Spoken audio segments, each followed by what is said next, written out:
রহমতে ১ সপ্তাহ পরে আমাদের সংসারের জন্য ফাইনালি আজকে বাজার করা হয়েছে।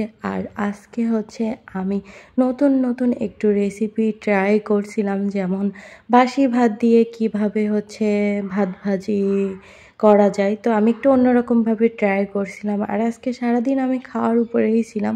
মানে হঠাৎ করে যেন মনে হচ্ছিল খিদেটা বেড়ে গিয়েছে, কি খাই এই জন্য প্রচুর অনেক কিছুই রান্নাবান্না করছি। তারপরে বিভিন্ন রকমের সবজি দিয়ে ডিম ভাজি করছি। তো কিভাবে আমি রান্না করলাম অবশ্যই ভিডিওটা শেষ পর্যন্ত দেখবেন। আর ১ সপ্তাহ পরে কেন বাজার করলাম সব কিছুই বুঝতে পারবেন। আসসালামু আলাইকুম, সবাই কেমন আছেন? আমি তো আল্লাহর রহমতে খুব ভালো আছি। আর এই যে ভোর হতে না হতেই আমার হাজব্যান্ড তার কাজে চলে যাচ্ছে। দেখেন কি সুন্দর করে যাচ্ছে সে, বলেন হেঁটে আসলে হচ্ছে অনেক ফাস্ট করে দিয়ে, তো এই জন্য দেখতে খুব মজা লাগতেছিল। তারপরে আমি হচ্ছে ঘুমাই গিয়েছিলাম, ঘুম থেকে উঠে বিছানাটা আগে গুছিয়ে নিয়েছি।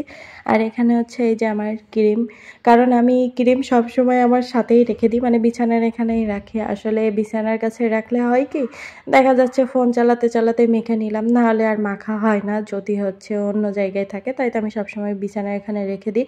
আর এই রুমটাই দেখেছেন খুব অন্ধকার লাগতেছে। আসলে এই রুমটার জানালাই হচ্ছে জামা কাপড় যেহেতু আমি শুকাতে দিই, আর অনেক জামা কাপড়ও নাড়া আছে, এই জন্য একেবারেই অন্ধকার লাগতেছে। যাই হোক, আমি জামা কাপড় সরিয়ে দিয়েছি। আর আজকে সকাল ঘুম থেকে উঠেই খুব চা খেতে ইচ্ছা করতেছিল, কেন তা জানি না। চা কিন্তু আমার অতটা পছন্দ না। আর এখানে কালকের এই যে রাত্রিবেলার বাসি ভাত আছে, তো ভাতটা কি করব না করব সেটা পরে চিন্তা করতেছি। আগে হচ্ছে চা খেয়ে নিই। আমার না দুধ চা খুবই পছন্দ, কিন্তু বাসায় হচ্ছে দুধ নেই। আমি আমার হাজব্যান্ডকে বলছিলাম গুঁড়া দুধের পাতা এনে রাখতে, কিন্তু ওর আবার মানে মনে থাকে না। তো যাই হোক, এখন হচ্ছে আমি একটু ওই যে লাল চাই আর কি খেয়ে নিই। তো এখানে আমি একটু সামান্য পরিমাণে চিনি নিয়েছি। আর আমি দেখতেই পাচ্ছেন যে কড়াইতে চা বানাচ্ছি।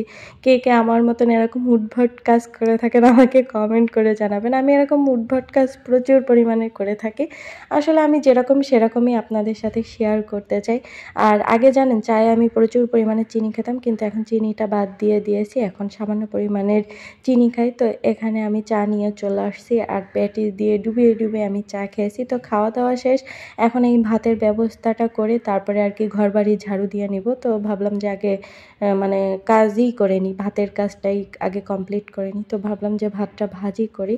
তো আজকে আমি একটু অন্যরকম করে ভাজি করতেছি। এখানে মনে করেন আদা রসুন কুচি দিয়েছি, তারপর একটা পেঁয়াজ আর 2টা কাঁচা লঙ্কা সুন্দর করে কুচি করে রাখছিলাম। বাসায় সবজি থাকলে খুব ভালো হতো, বিভিন্ন রকমের সবজি দিয়ে ভাত ভাজি করলে না খেতে খুবই মজার হয়। তারপরে এখানে হচ্ছে আমি একটা ডিম দিয়ে সামান্য পরিমাণে লবণ দিয়ে ভাতটাকে সুন্দর করে ভেজে নিয়েছি, খেতে সেই মজার হয়েছিল। আদা রসুন দিয়াতে আমি মনে করছিলাম খেতে অত মজার হবে না, কারণ ফার্স্ট টাইমে আমি আদা রসুন অ্যাড করছি ভাত ভাজিতে, কিন্তু সেই মজার হয়েছিল। তারপরে আর কি ফোন টোন চালাচ্ছিলাম। তারপরে সন্ধ্যাবেলার আজানের আগ দিয়ে আমি ভাবলাম যে একটু ডাল ভিজাতে দিই, কারণ হচ্ছে একটু পেঁয়াজু খাওয়া যাবে। আর ভাত বসিয়ে দিয়েছি, নামাজ কালাম পড়ে এসে দেখতেছি যে ভাতটা হয়ে গিয়েছে, ভাতটা নামিয়ে নিয়েছি। আর ডালটা একটু ভিজাতে মানে দেরি হয়ে গিয়েছে, এখনও পর্যন্ত শক্ত আছে। কিন্তু সন্ধ্যাবেলার দিকে দেখবেন যে খুব কিছু না কিছু খেতে ইচ্ছা করে। আর আজকে না আমার খুব খেতে ইচ্ছা করতেছিল। দেখবেন যে মাঝে এরকমই হয়, মাঝে মনে হবে যেন খিদাই লাগে না, আবার মাঝে প্রচুর খিদা লাগে। তো অল্প একটু ডাল আমি হচ্ছে আমার মতন পেঁয়াজু করার মতন আর কি বেটে তারপরে পেঁয়াজু বানিয়ে নিয়েছিলাম। তারপরে বাকিটা ভিজায় রাখছিলাম আমার হাজব্যান্ড আসার আগে। আমি সুন্দর করে বড়া বানিয়ে নিয়েছি। আর এই যে 1 সপ্তাহ পরে ও হচ্ছে বাজার নিয়ে আসছে, কারণ এই 1 সপ্তাহ হচ্ছে আমার বোনের বাসায় কাটছে। মনে করেন একদিন বাসায় ছিলাম, তারপরে 2 দিন ওখানে ছিলাম, এরকমভাবে আর কি। এই জন্য এইভাবে বাজার করা হয়নি। তো ফাইনালি এখানে আলু, তারপর হচ্ছে আমার হাজব্যান্ড বেগুন নিয়ে আসছিল। এখানে কাঁচা ঝাল ছিল, পেঁয়াজের কলি ছিল, এটা নতুন তরকারি, ফার্স্ট টাইম খাবো। তারপরে মিষ্টি কুমড়া নিয়ে আসছিল। তো এখন রাত্রেবেলা খাওয়ার জন্য হচ্ছে ডিম নিয়ে আসছে, ডিম ভাজি করতে হবে। তো আমি ভাবলাম সিম, তারপর হচ্ছে 2টা আলু, একটু পেঁয়াজের কলি, ঝাল পেঁয়াজ সব কিছু কেটে নিয়ে তারপরে লবণ দিয়ে ডিম দিয়ে এখানে হচ্ছে আমি ভাজি করতে দিয়েছিলাম আমার হাজব্যান্ডকে। আমার হাজব্যান্ড তো দেখে অবাক যে না খেতে মজা হবে না, আলু সিদ্ধ হবে না, কিন্তু খেয়ে তো মানে পুরো হা হয়ে গিয়েছে। বলছে এত সুন্দর রেসিপি তুমি কোথা থেকে শিখেছো? আসলেই খেতে খুবই মজার লাগে। আপনারা এরকম বিভিন্ন রকমের সবজি দিয়ে তারপরে একটু ডিম ভাজি করে দেখবেন, সেই মজা লাগে। আপনারা চাইলে আরও ৩টা ৪টা ডিম দিতে পারেন। আমরা তো ২টা ডিম দিয়েছিলাম। আমার তো মনে হচ্ছিল আরেকটা ডিম দিলে বেশি ভালো হতো। খেতে যে এত মজার হয়েছিল।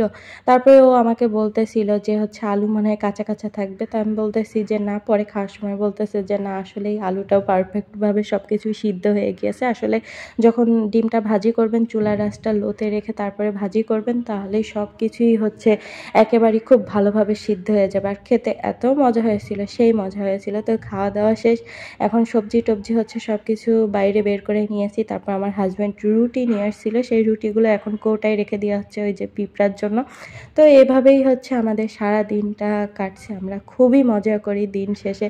আর বিশেষ করে যেহেতু আমি বাসায় একা থাকি, তো আমার হাজব্যান্ড যখন আসে আমার কাছে খুব ভালো লাগে। তো আজ এই পর্যন্ত, সবাই ভালো থাকবেন। আল্লাহ হাফেজ।